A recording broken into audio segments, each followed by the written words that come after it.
แต่ได้มาบ้านเฮาก่อนจะได้กินหมากทุเรียนบ่แม่นง่ายเลยจะซื้อก็ต้องคิดแล้วคิดอีกเพราะราคาแพงหลายถ้าเทียบใส่หมากไม้ประเภทอื่นแต่หวังว่าในอนาคตอันไกลนี้พวกเฮาจะได้กินหมากทุเรียนในราคาที่ถูกลงภายหลังชาวเกษตรกรหลายคนได้หันมาปลูกหมากทุเรียนเพื่อจำหน่ายให้กับผู้บริโภคก็คือตลาดภายในประเทศหลายขึ้นเช่นเดียวกับสวนทุเรียนหมอนทองบ้านหาดเดือเมืองแก้วอุดมแขวงเวียงจันทน์ก็เป็นสวนหนึ่งที่เป็นต้นแบบเพิ่นพยายามเฮ็ดทุกอย่างไปตามเทคนิควิชาการด้วยความพิถีพิถันและผลตามมา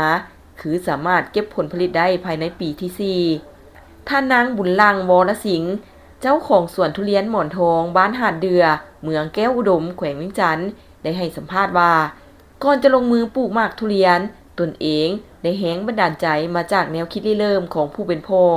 และพี่น้องประเทศเพื่อนบ้านจึงมาศึกษาจริงจังและตัดสินใจลงมือบุกเบิกพื้นที่พร้อมเริ่มลงมือปลูกในปี 2022ในเนื้อที่4 เฮกตาร์ส่วนทุเรียนพันธุ์หมอนทองทั้งหมด690กว่าต้นในปี2025นี้เป็นปีทำอิฐที่เก็บผลผลิตเพื่อส่งออกจำหน่ายให้กลุ่มลูกค้าในจำนวน460ต้นและคาดว่าจะสามารถเก็บผลผลิตได้ประมาณ6ต้นเพื่อจำหน่ายให้ตลาดภายในขณะที่ท่านรัตนพงษ์ผิวทองวิชาการสวนปลูกทุเรียนหมอนทองบ้านหาดเดือก็ให้ฮู้ตื่มว่าสวนทุเรียนหมอนทองบ้านหาดเดือได้นำใช้เทคนิคการปลูกการบวชและบ้านรักษา